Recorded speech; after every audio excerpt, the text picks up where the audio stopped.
Story 1. My 38M wife, 36F, saw a photo online and now she's not herself. How can I get her to open up?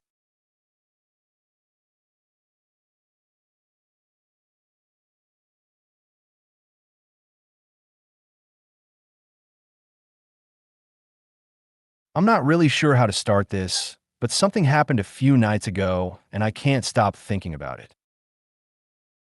I, 38M, have been married to my wife, 36F, for 7 years.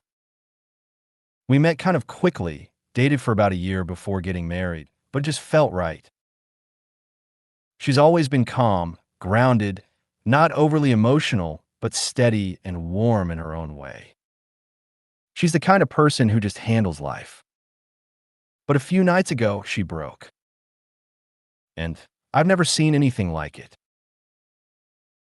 We were on the couch, watching Chopped, both scrolling on our phones, just a totally normal night. Then she suddenly froze. No expression, no words, just got up and walked out of the room. I found her sitting on the kitchen floor, crying, no sobbing. She was shaking, trying to breathe through it, and I had no idea what had just happened. I thought maybe someone died. I kept asking what was wrong. She wouldn't say anything, just handed me her phone. It was an Instagram post.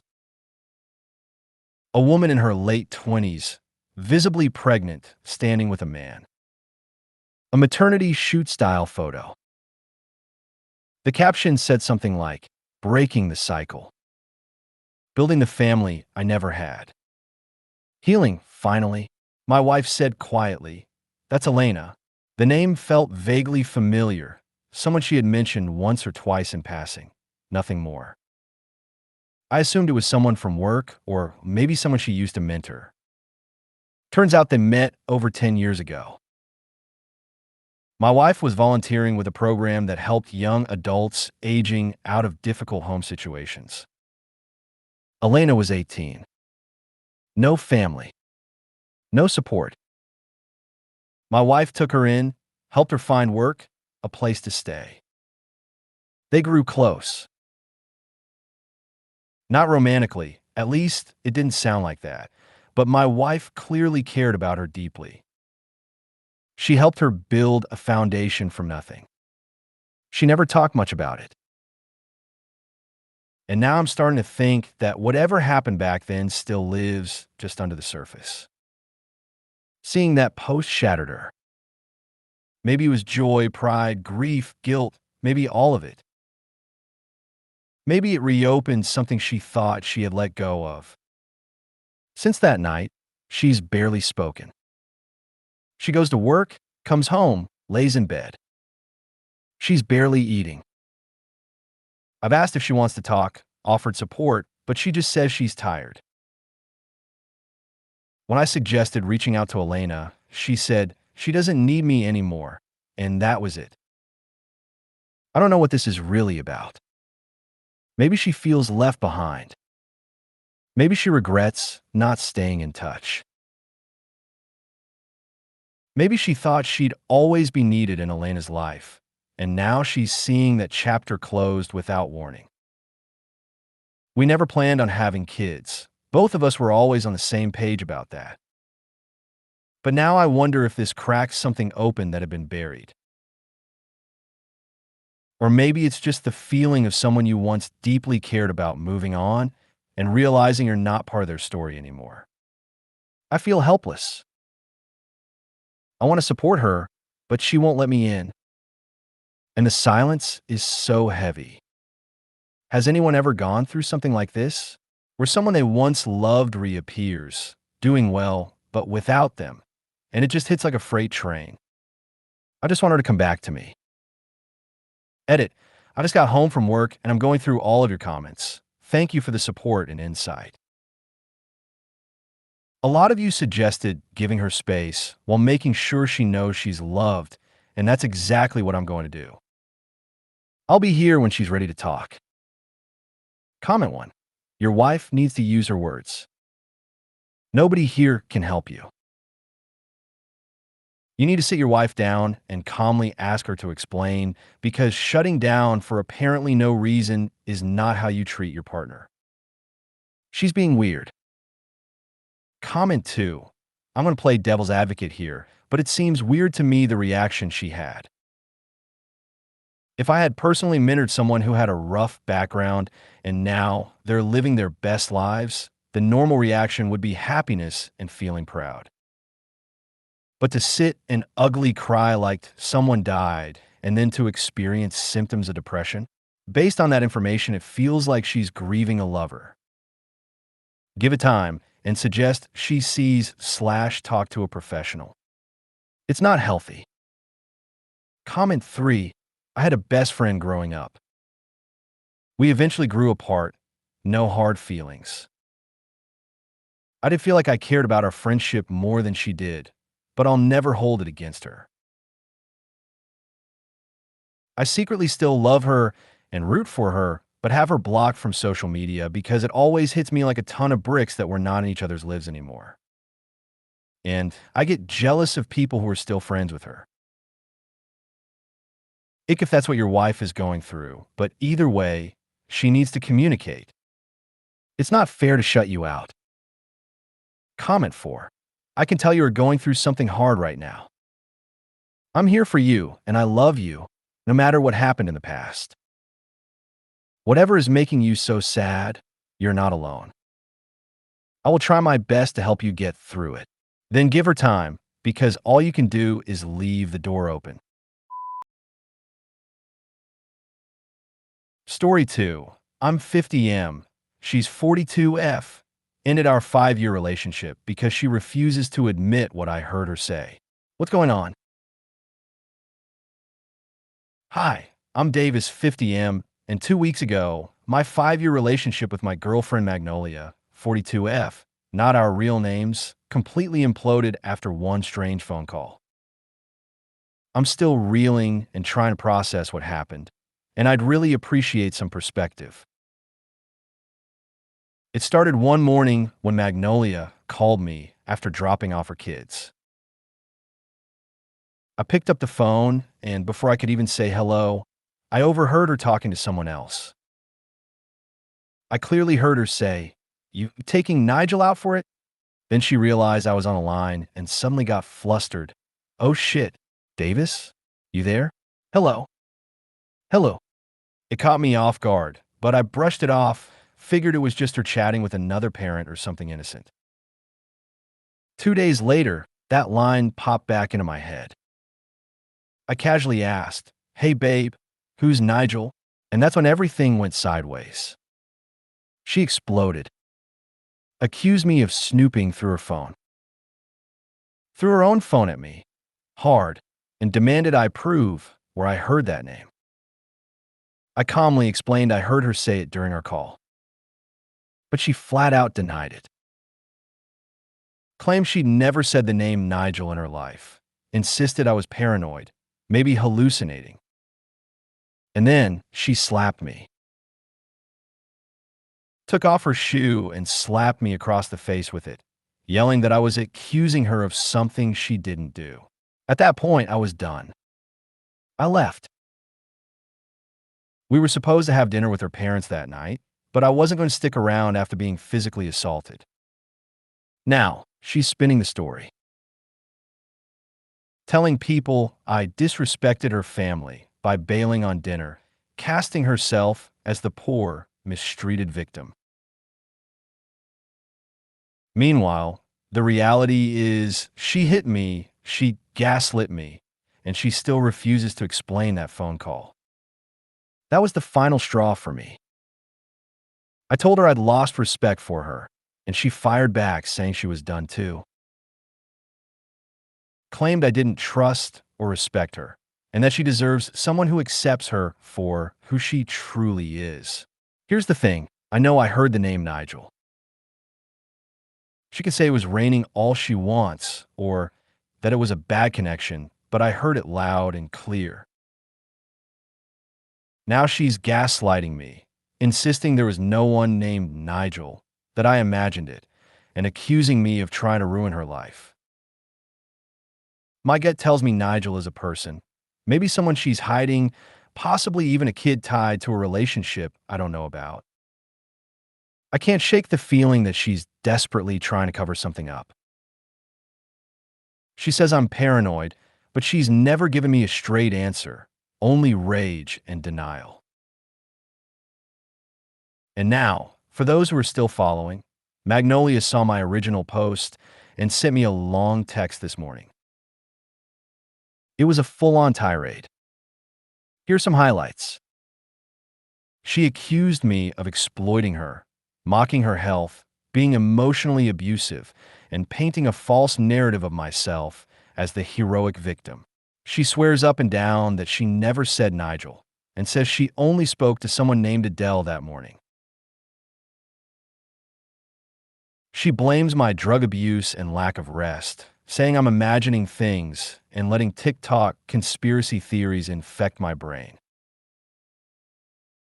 She ended by saying I broke up with her, that I should stop contacting her, and that she's not interested in being part of David's sad little victim story. Honestly, I am speechless. Her message reads like someone unhinged, not someone interested in clearing the air. And the part that hurts the most?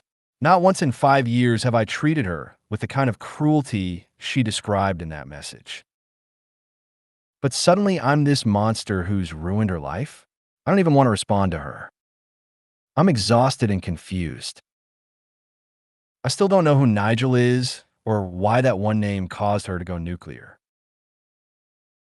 All I know is I feel like I dodged a bullet, even if it's one that shattered 5 years of my life on the way out. If you made it this far, thank you. Any thoughts are welcome. At this point, I don't even need to know who Nigel is. I just want to understand why she reacted the way she did. I feel like I'm stuck in someone else's script, and I don't know what's real anymore. Comment 1. It's not worth the time or effort to figure all that out. All you need to know is she's willing to gaslight you over it, mentally, emotionally, and physically abuse you over it. And that's really all you need to move on. Because no matter what is at the bottom of that well of secrets, she values it more than you. Comment 2. Honestly, when she slapped you in the face with her shoe, that was crossing a line that can't be uncrossed. That should be enough to end things. Comment 3. Let's just say for kicks and giggles that you did actually mishear her. That still wouldn't explain or excuse her overreaction. It's unexcusable. She crossed a line when she became violent. Comment 4. Her first reaction when you asked who Nigel is was to accuse you of snooping through her phone, which means there's a Nigel somewhere in there. At this point, it's quite silly for her to deny she knows a Nigel. Her extreme defensiveness suggests she is guilty of something and covering it up with her reaction. You may never know what it was about, but I'm sure it wasn't something you would like. Story 3. How do I, 30F, break up with my boyfriend, 30M, of 11 years when we have this huge dream trip planned and I found out he wants to propose during it? My boyfriend and I have been together for 11 years. We've shared so much, ups, downs, growth, hardship, and I'll always be grateful for what we've built.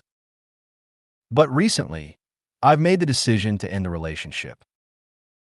It wasn't made lightly. There's no drama or anger, just a deep recognition that our needs, values, and ways of loving are fundamentally different. We've tried, over and over again. But the same conflicts keep resurfacing, and no matter how much effort we put in, we always end up back in the same place. After months of therapy and reflection, I truly believe we're both holding each other back from the happiness and compatibility we both deserve. Here's where things get complicated. In 4 weeks, we're supposed to take a huge trip across the world for a close friend's wedding. It's somewhere we've both dreamed of going for years, especially him. He's always been excited about experiencing a traditional wedding in this culture, and it's been a light at the end of the tunnel through a rough year. I recently found out he's planning to propose to me on this trip. He's been quietly planning it for 2 years. Custom ring, a whole vision of how he wanted to do it. The twist? Marriage was never really important to him. It was always me who cared more. And I let go of that hope a while ago. He's been resistant to the idea, even angry when others brought it up. I told him not to worry about it, that if we didn't get married, I'd still be fine. I'm in it. I stopped expecting anything. But now, I feel paralyzed. Because I've made peace with walking away. And he's preparing to ask me to stay forever. We've been having more issues than usual lately. In January, we even discussed breaking up. It was a calm, honest talk, and I was ready to move on. But he asked for one more try. I agreed. And I've been quietly miserable ever since. The relationship has become heavy. I know in my heart it's time to let go. He struggles with depression and work stress, and I've been his main source of support for a long time. But I'm running on empty.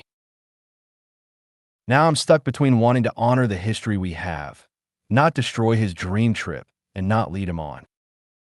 Here are the options I've been turning over in my mind. 1. I talk to him before the trip. I tell him I love him, I want to share the trip with him, but I believe we should part ways after we come home.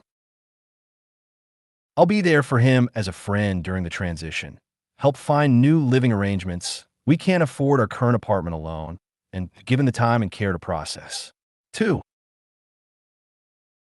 I gently bring up that I know about the proposal and explain that I'm not in a place to make such a big commitment, especially after nearly breaking up just months ago. We go on the trip without that pressure and break up after we return. 3. I ask a mutual friend who knows both about the proposal and the January breakup to talk with him privately. Maybe they can help him rethink his plan. We still break up after the trip, hopefully in a less emotionally charged way. 4. We go on the trip, he proposes, I say no. That would be heartbreaking, and I honestly don't think I could do that to him. It would ruin the trip for him, and for me. 5. I break up with him now. I hope he finds the strength to still go on the trip, whether alone or as friends. But I don't pressure him. I'm really struggling to find the most respectful, compassionate way through this. I don't want to blindside him. I don't want to shatter the trip that means so much to him. But I also can't lie or pretend to be all in when I know I'm not. That wouldn't be fair either. So if you were in his shoes, what would you want? What feels kindest? How do I end a chapter like this with love, not devastation? Any advice or perspective would mean a lot right now. Thank you. Comment 1. You need to go with option 5 in my opinion. It's just not fair to either of you to sit on the breakup. I know it's not a good time, but the longer you wait, the worse it gets. Nothing improves by you waiting. And there is honestly never a good time to break up. Weddings, birthdays, future plans, vacations, big life events, there is always something that makes you think now is a bad time. Your situation is above all of that, but it's the same logic. Advantages of doing it sooner. You stop worrying about it. You aren't lying to him when he talks about future plans, etc. He can stop spending money on this proposal. He'll have time to cancel things, get deposits back, etc. The sooner you tell him, the sooner there is an end point from which to move forward. It still leaves options 1 through 4 essentially open, although don't offer stay with him. It's a breakup, but with the benefit of knowing where you both stand. Again, no lying, no deceit. After the initial shock, you two can agree on how you approach the trip, together or separately, or decide who should go and who should sit it out. Given he is currently ready to propose, I have a feeling the last option is best. Comment 2. Break up immediately. It's no longer working. Pull the Band-Aid off. He could be mature and go on the trip or stay home. That's his choice. Comment 3. If you want to break up, then you break up ASAP. Nothing else is your concern. Comment 4. I was recently in a very similar situation. It was very difficult, but I recommend the last solution. Break it off before the trip and do not go on the trip. That's the option I chose, and it helped him understand how serious I was about the breakup. Best of luck, girl. If you made it to the end of the video, thanks for watching. Don't forget to like, subscribe, and share, and we will see you in the next video.